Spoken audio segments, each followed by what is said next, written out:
Assalamualaikum warahmatullahi wabarakatuh. Saya Najwa Dana Amalia, NIM B200220258. Farid Akhirul Ramadan, NIM B200220254. Saya Yasinta Rusyana Hernita Sari, NIM B200220266. Syakira Krisya Dewi, NIM B200220250. Saya Muhammad Jubrangka, NIM B200220226. Saya Sabrina Berliana, NIM B200220272. Saya Dian Ismawati, NIM B200220249.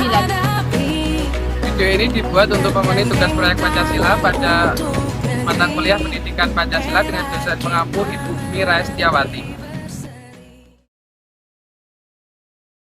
Menurut KBBI, pengertian dari disintegrasi yaitu proses perpecahan yang dapat menimbulkan kehancuran. Adapun berbagai faktor yang dapat menyebabkan disintegrasi, salah satunya adanya ketidakpuasan terhadap hasil pembangunan. Nah, hal itu dapat menyebabkan disintegrasi yang ada di Indonesia.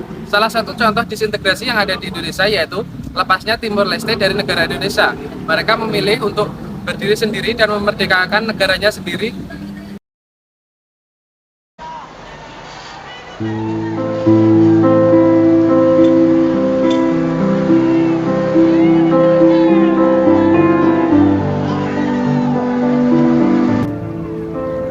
Sudah 20 tahun Timor Timur memisahkan diri dari Indonesia. Timor Timur resmi menjadi negara sendiri setelah hasil referendum yang disahkan oleh pemerintah Indonesia. Keputusan ini secara resmi mengakhiri konflik bersenjata yang telah terjadi selama 24 tahun. Lalu, bagaimanakah Timor Timur meraih kemerdekaannya? Bangsa Portugis pertama kali datang ke Timor Timur pada abad ke-16 dan tetap bertahan di sana selama hampir 4,5 abad. Portugis dan Belanda sepakat untuk membagi Pulau Timor menjadi dua. Dengan Portugis menguasai bagian timur, bangsa Portugis atas Timor Timur lepas saat revolusi anyelir bergulir di Portugal. Kekosongan kekuasaan di Timor Timur dimanfaatkan oleh pemerintah Indonesia. Militer Indonesia masuk ke Timor Timur dalam operasi yang dikenal dengan nama Operasi Seroja dengan dalil untuk menumpas gerakan komunisme. Operasi ini juga menandai bergabungnya Timor Timur ke Indonesia sekaligus menjadi awal konflik kemerdekaan Timor Timur selama 24 tahun.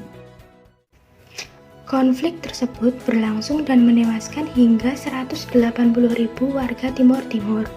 Sementara korban dari pihak militer Indonesia diperkirakan mencapai 3.000 jiwa. Di internal masyarakat Timor Timur sendiri juga terjadi konflik antara Partai Fretilin yang menginginkan kemerdekaan, sementara Apodet menginginkan bergabung dengan Indonesia. Partai lain UDT awalnya ingin merdeka, namun berbalik ingin bergabung ke Indonesia. Setelah ditawari untuk memimpin Timor Timur oleh UDT, pemimpin senior UDT Mario Viegas Carrascal diangkat sebagai gubernur Timor Timur.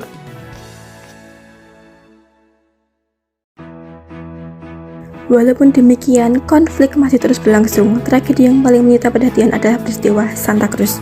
Saat itu, militer Indonesia menembaki warga Timor Timur. Pro kemerdekaan beberapa jurnalis asing juga ikut menjadi korban dalam peristiwa tersebut. Di antaranya Alana Iren dan Amy Goodman. Sejak saat itu, perjuangan kemerdekaan Timor Timur mendapat perhatian dari dunia internasional. Beberapa organisasi seperti East Timor Action New York didirikan untuk menyuarakan pelanggaran HAM dan kekerasan yang terjadi di wilayah Timor Timur. Setelah kejatuhan pemerintah Soeharto, pemerintah Indonesia yang dipimpin oleh B.J. Habibie menyetujui pelaksanaan referendum. Hasilnya, mayoritas masyarakat Timor Timur menginginkan kemerdekaan Timor Timur memang resmi menjadi negara sendiri.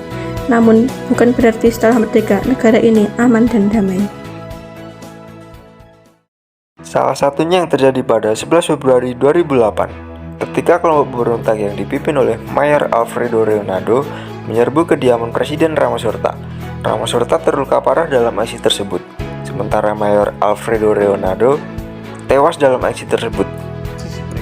Dari sisi perekonomian, Timor Leste masih tertinggal. Tingkat buta huruf masih mencapai 50% dari total 1,2 juta populasi. Beberapa aktivis di Timor Leste seperti Freddy Tanoni saat ini berjuang menuntut garis batas yang jelas di wilayah perairan Laut Timur. Mengingat hampir 90% kekuasaan Laut Timur dikeruk oleh Australia.